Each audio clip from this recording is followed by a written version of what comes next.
Ces représentations de jeunes enfants s'amusant avec des oies sont très courantes dans l'iconographie hellénistique.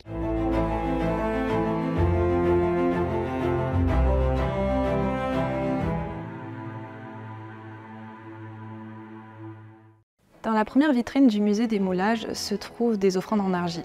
Parmi elles, on retrouve notamment une figurine moulée représentant une oie. Cette figurine, d'époque hellénistique, est à dater entre le 2e et le 1er siècle avant notre ère. Peut-être découverte en Italie centrale, elle était à l'origine fragmentaire. En effet, les pattes de l'oiseau manquaient.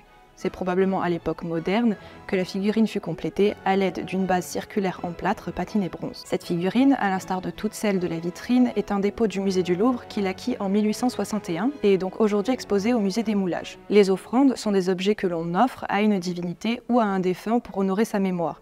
Ici, il s'agit très probablement d'une offrande funéraire. Mais alors pourquoi une oie ?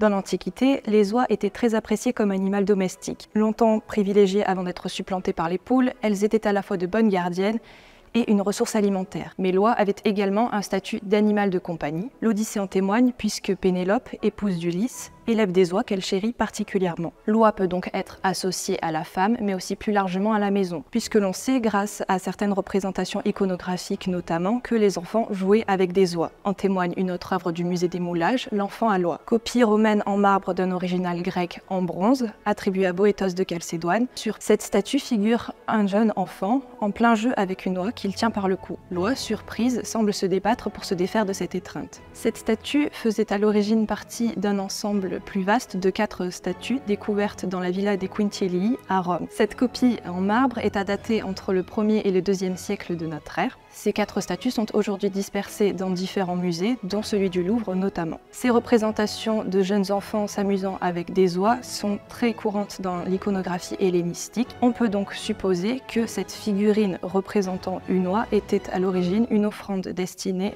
à honorer la mémoire d'un enfant mort jeune.